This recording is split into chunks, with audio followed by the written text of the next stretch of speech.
तो कैसे हैं आप लोग। शुरू करते हैं आज का topic, why do we dream. हम सपने क्यों देखते हैं। सोचा है कभी ना कभी ये बात दिमाग में ज़रूर आई होगी कि हम सपने क्यों देखते हैं। Why do we dream. So let's start. ये जो क्वेश्चन है, हम सपने क्यों देखते हैं, इसका जवाब अभी तक साइंस को नहीं मिला है। लेकिन बहुत सारी अलग अलग थियरीज़ हैं, पर उसमें से बेस्ट थियरी के बारे में आपको मैं बताने जा रहा हूँ। यह क्वेश्चन इतना हार्ड है कि साइंस के फील्ड में एक अलग ही ब्रांच खोली गई है जिसे हम ओनिरोलॉजी कहते हैं। ड्रीम्स को समझ पाना सच में बहुत कठिन है या बहुत मुश्किल है, और कॉमन मैन के लिए तो ये बहुत ही कठिन है ड्रीम्स को समझ पाना। Why do we dream. किसी भी एक्सपेरिमेंट में लोगों को जब पूछा जाता है कि आपने सपने में क्या देखा, लेकिन उनका जवाब होता है ठीक से याद नहीं, ऐसा कुछ उनका जवाब रहता है हर बार।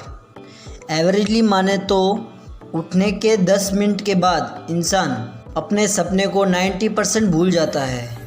इसीलिए आप जब भी उठते हो तो आपको सपना ऐसा हल्का हल्का याद आता है, एकदम मिनिमम, मतलब 10% ही याद रहता है आपको। और आप याद करने की कोशिश भी करते हैं कि आपने सपने में क्या देखा, लेकिन याद नहीं आता है, कभी याद नहीं आता है। और 2-3 घंटे में तो आप मतलब 100% सपना भूल ही जाते हो, कुछ याद नहीं रहता है, बस उसका थोड़ा थोड़ा विजन आता रहता है, सपना पूरा भूल जाते हो आप। और हाँ, इनमें से कुछ लोग ऐसे भी होते हैं कि जिनको सपना याद भी रहता है, लेकिन कब तक, आखिर में तो उनको ये सब भूलना ही है, मतलब याद नहीं रहता है ज़्यादा देर के लिए। जब आप सोते हो तो उसकी 2 ही स्टेज होती है सोने की। एक होती है रैपिड आई मूवमेंट, मतलब REM, रेम स्टेज, और सेकंड जो है वो नॉन रैपिड आई मूवमेंट। पर इन दोनों स्टेज में रेम जो स्टेज है REM, वो बहुत ही ख़ास है। जब आप रेम स्टेज में होते हो तब सोते समय भी आपकी आँख अंदर ही अंदर, राइट से लेफ़्ट और लेफ़्ट से राइट घूमती रहती है, और आप एक्चुअली इस मोमेंट को देख सकते हो। बट कैसे? अगर आप किसी सोए हुए पर्सन की ब्रेन की कंप्यूटर रीडिंग करो तो अगर आप किसी रैम स्टेज में सोए हुए पर्सन के ब्रेन की इलेक्ट्रिकल एक्टिविटी को देखो, तब आप विचित्र चीज़ों को देखोगे।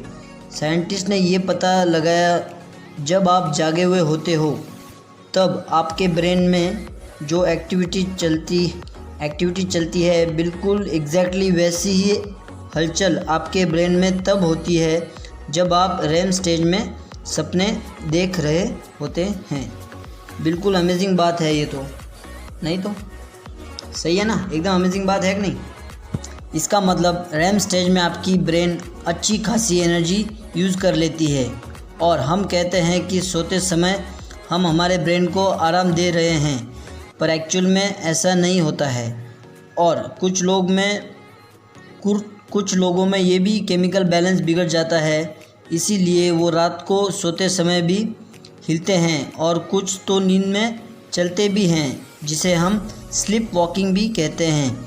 और कभी कभी ऐसे भी होता है कि REM stage REM, REM stage में भी कोई जाग जाता है, पर उसका बॉडी नहीं हिलता है। आपको पता होता है कि आप जागे हुए हो, पर आपका माइंड सोचता है आप रैम स्टेज में हो। इसे हम स्लीप पैरालिसिस भी कहते हैं। जागने के कुछ सेकंड तक आप अपने बॉडी को नहीं हिला पाते हैं, एंड 10 सेकंड के बाद आप नॉर्मल हो जाते हैं। इससे ये कंक्लूजन निकलता है कि हम रैम स्टेज में सपना देखते हैं। नॉन रैम स्टेज में सपना डीप स्लीप, एकदम नॉन रैम स्टेज में हम बिल्कुल सपना नहीं देखते हैं, उस टाइम एकदम डीप स्लीप होता है।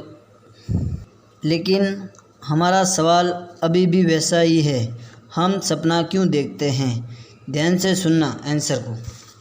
तो इसका आंसर ये है कि दिन के समय में आप जो कुछ भी करते हो वो आपके ब्रेन में एज ए मेमोरी रहती है। आपका अनकॉन्शियस ब्रेन एक्चुअल में सोने के वक्त उन मेमोरीज़ को कैद करता है।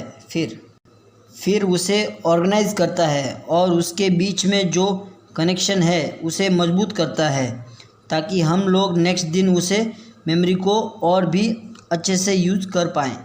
जैसे मान लीजिए, एक आपको एग्जांपल देता हूँ। जैसे मान लीजिए आपने आज गिटार सीखा।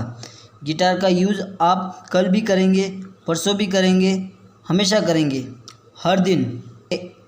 एंड में जब आप सो जाओगे तब आपको अनकॉन्शियस ब्रेन उस गिटार को बजाने की स्किल यूज़ और भी ज़्यादा मजबूत कर देगी, मतलब उसका यूज़ और भी ज़्यादा मजबूत कर देगी, ताकि नेक्स्ट डे आप उस गिटार को इफ़िशिएंटली यूज़ कर पाओगे। और आपको अनकॉन्शियस ब्रेन सारे जंक मेमोरीज़ को क्लियर कर देता है, ताकि आपके ब्रेन में जाम ना हो पाए। जब ये सब प्रोसेस चल रहा होता है तब आपका कॉन्शियस ब्रेन समझ नहीं पाता है कि क्या हो रहा है। कुछ सपने ऐसे भी होते हैं जिनका कोई मतलब नहीं होता है। पुराने ज़माने में लोग घटना को सपने से जोड़ देते थे और सोचते थे कि अगर आप सपने में ये देखोगे तो हो जाएगा, एक्सेट्रा एक्सेट्रा। ये जस्ट मानना था। पर मॉडर्न साइंस ये कहती है कि ड्रीम्स हमारे अच्छे के लिए होते हैं। सपने देखे इज़ टोटली रैंडम। सपनों को मीनिंग निकालने से कोई फ़ायदा नहीं है। सपनों का आना रहता है, वो आते हैं। इसके पीछे अभी तक कोई ठोस कारण नहीं मिला है। तो बस आज का वीडियो थोड़ा लंबा हो गया है। बस यही सपनों के पीछे का विज्ञान था। Thanks for watching. सब्सक्राइब मिक्सचर हट my channel. Thanks for watching.